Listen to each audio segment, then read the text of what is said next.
औज़ुबिल्लाहिमिनश्शैतानिर्रजीम बिस्मिल्लाहिर्रहमानिर्रहीम रब्बिश्रह ली सदरी वयस्सिर ली अमरी वहलुल उक़दतम मिन लिसानी यफ़क़हू क़ौली रब्बि ज़िदनी इल्मा रब्बि ज़िदनी इल्मा रब्बि ज़िदनी इल्मा। अस्सलामु अलैकुम। वालेकुम अस्सलाम। जी, आज का जो हमारा टॉपिक है वो है सेहत के ऊपर। सेहत क्या चीज है, सेहत कितनी किस्म की है और हम कैसे सेहतमंद रह सकते हैं। सबसे पहली चीज, सेहत क्या चीज है। सेहत ये है कि हमारा जिस्म ज़हनी तौर पे, रूहानी तौर पे और मुआशी तौर पे हम अल्हम्दुलिल्लाह आने वाले वक्त का अच्छे तरीके से, आप आने वाले वक्त का कामयाब तरीके से सामना कर सकें। हमारे जो जिस्म है उसके अंदर इतनी कुव्वत मदाफत हो कि हमें छोटी मोटी बीमारियां, हमें जरासीम जो बीमारियां फैलाने वाले हैं वो हमारी बॉडी के ऊपर, हमारे जिस्म के ऊपर असरअंदाज ना हो और हम लेवल मुतवाजन जिंदगी गुजारें। उसको कहते हैं सेहत। सेहत के लिए क्या जरूरी है? सेहत के लिए यह जरूरी है कि हम अपने जिस्म को जो एनर्जी चाहिए, जो ताकत चाहिए, उसके मुतबादल खुराक दें। उसके मुतबादल हम फ्रूट वगैरह, खुराक वगैरह, गोश्त वगैरह, ये चीजें हम अपने जिस्म को दें। सबसे पहली चीज आपको बताऊं, हमारे मुआशरे में 3 तरह की बीमारियां हैं। 2 तरह की बीमारियां ऐसी हैं जिनका हम सबको पता है, हम सबको इल्म है।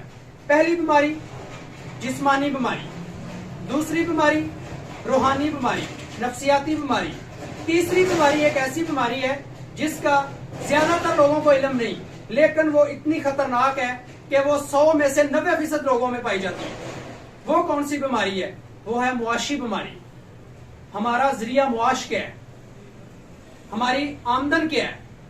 ऐसी बीमारी है जो 90% से ज्यादा लोगों में हमारे मुआशरे में पाई जाती है और वो ऐसी बीमारी है, उसकी वजह से जिस्मानी बीमारियां भी शुरू होती हैं, रूहानी बीमारियां भी शुरू होती हैं। जैसे एक बंदा है, वो अच्छा अल्हम्दुलिल्लाह काम उसका चल रहा है, अच्छी आमदन कमा रहा है, तो उसको जिस्मानी बीमारियां बहुत कम होंगी, उसको रूहानी बीमारियां बहुत कम होंगी, क्योंकि उसका जरिया मुआश ठीक है, उसकी आमदन ठीक है।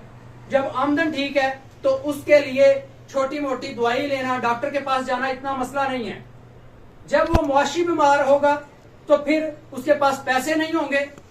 फर्ज करें एक मजदूर आदमी है तो उसके पास बच्चे की दवाई लेने के पैसे नहीं है, तो उसको हम मुआशी बीमार कहते हैं। पहले मुआशी बीमारी थी, उसकी वजह से वो खुराक अच्छी बच्चों को नहीं दे सका, अपनी फैमिली को अच्छी खुराक नहीं दे सका, जिसकी वजह से वो फिर जिस्मानी बीमार हो गए। और रूहानी बीमारियों का तल्लुक भी इसी चीज से है कि जब आपके पास दौलत तो है लेकिन ज्यादा मिकदार में आ गई है तो उससे आपको परेशानियां शुरू हो जाएंगी। जब आपका उस अच्छे तरीके से इस्तेमाल आप दौलत का नहीं करेंगे तो उससे आपको परेशानियां शुरू ये हो जाएंगी कि आप दूसरों से हसद करेंगे, आप दूसरों के ऊपर तकब्बुर की निगाह से देखेंगे, आप कहेंगे कि मैं बेहतर हूं, मेरे पास इतना माल है। तो ये जो रूहानी बीमारियां, ये ज्यादातर डिप्रेशन वाली बीमारियां, स्ट्रेस वाली बीमारियां, हाई ब्लड प्रेशर, हार्ट वाली बीमारियां, ये ज्यादातर उन लोगों को हैं जो जिनके पास जरिया मुआश बहुत ज्यादा है, जिनके पास पैसा बहुत ज्यादा है। वो देखें आपको, जो ज्यादा लोग अमीर हैं वो दवाई खा के सोते हैं रात को। जो मिडिल क्लास है उसको दवाई खाने की जरूरत नहीं, वो काम से इतने थके होते हैं कि वो आते हैं, लेटते हैं और सो जाते हैं। सबसे पहले अपनी मुआशी बीमारी को ठीक करें, उसके बाद आप जिस्मानी बीमारी को ठीक करें, फिर आप रूहानी बीमारी को ठीक करें। जब ये तीनों बीमारियां ठीक हो जाएंगी फिर आपकी बैलेंस लाइफ होगी, फिर आपकी मुतवाजन लाइफ होगी। उसको कहते हैं सेहतमंद रहना या सेहत वाली जिंदगी। अगर तीनों में से कोई भी बीमारी आपको है तो आप सेहत वाली जिंदगी नहीं गुजार सकते। सबसे पहले कोशिश करें कि आप अपनी मुआशी बीमारी का हल करें। मुआशी बीमारी का हल कैसे होगा? मुआशी बीमारी का हल होगा कि आप अपने जरिया आमदन बढ़ाएं, अपने वसाइल पैदा करें। कर सकते हैं आप जैसे स्टूडेंट्स ऐसे मौजूद हैं पाकिस्तान के अंदर, एक नहीं बहुत सारी मिसालें हैं जिन्होंने इंटरनेट के ऊपर काम करके अपने घर को, अपने आप को मुआशी बीमारी से निकाला है। दूसरी चीज, जब आप मुआशी बीमार होंगे फिर आपको जिस्मानी मसाइल बनेंगे, फिर आपको रूहानी मसाइल बनेंगे। बाबा फरीद रहमतुल्लाह अलैह ने फरमाया था कि जैसे इस्लाम के 5 रुकन है ना, 5 रुकन है ना इस्लाम के, उनमें से छठा रुकन रोटी होना चाहिए था। 5 इस्लाम के रुकनों के बाद छठा रुकन रोटी होना चाहिए था। जब पेट में रोटी होगी फिर इबादत करने का मजा आएगा, फिर दूसरे की हेल्प करने का, दूसरे की मदद करने का मजा आएगा। जब आप खुद आपके पेट में रोटी नहीं है तो आप दूसरे की हेल्प नहीं कर सकते। उससे पहले बेहतर यह है कि आप अपनी मुआशी बीमारी के ऊपर काबू पाएं, फिर उसके बाद आप जिस्मानी बीमारी के ऊपर काबू पाएं, फिर आप रूहानी बीमारियों के ऊपर काबू पा सकते हैं। जब एक बंदा अल्हम्दुलिल्लाह अच्छी जॉब कर रहा है, अल्हम्दुलिल्लाह अच्छा अपना रोजगार कमा रहा है, उसके लिए नमाज पढ़ना, उसके लिए दुरूद पाक पढ़ना, उसके लिए कुरान पाक की तिलावत करना ये आसान है। और जिस बंदे को मुआशी बीमारी है वो इन चीजों से बहुत परे रहता है। तो सबसे पहले आप अपनी मुआशी इनकम हलाल जायज तरीके से आप मेहनत करें। इंशाल्लाह अल्लाह ताला की जात मदद करने वाली होती है, और अल्लाह की जात बरकत डाल दे तो फिर वो थोड़े में बरकत डाल दे तो इंशाल्लाह आने वाली नस्लों के लिए भी आपके पास दौलत, आपके पास बरकत खत्म नहीं होगी, आपके पास सेहत खत्म नहीं होगी।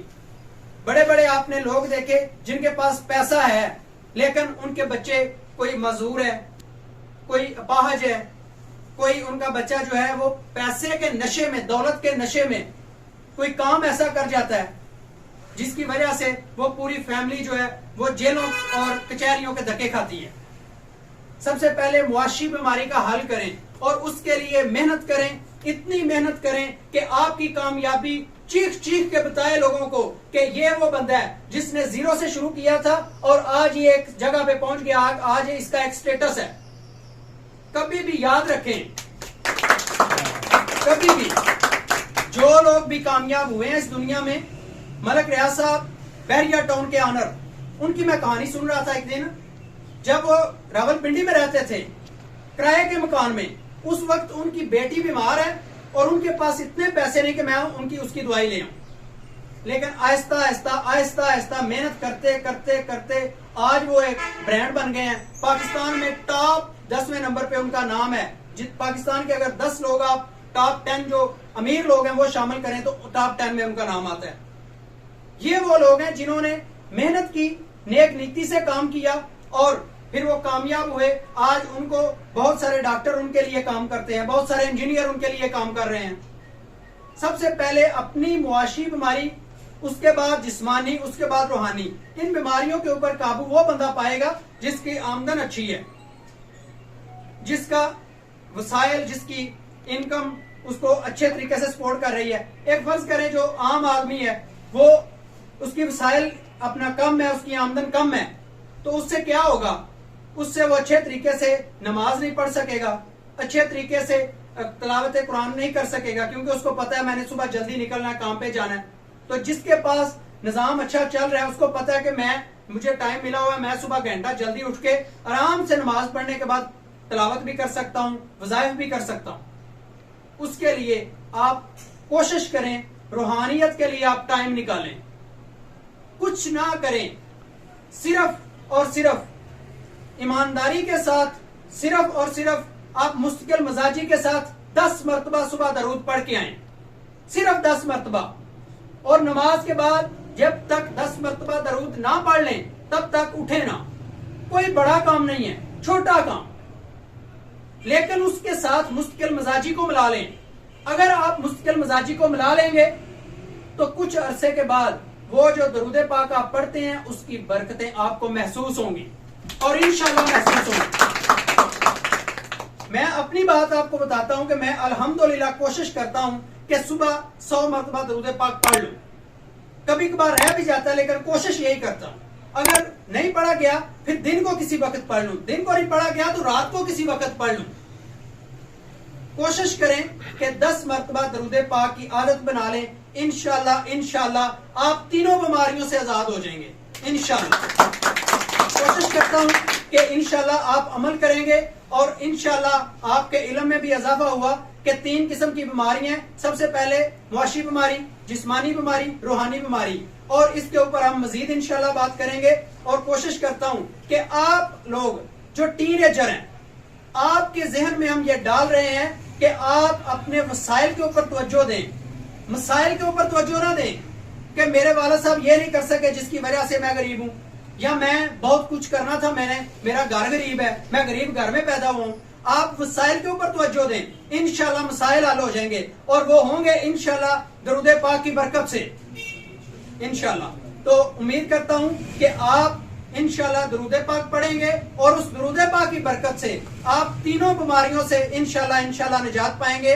आज की गुफ्तगू का एहतमाम करते हैं। पाकिस्तान जिंदाबाद। जिंदाबाद।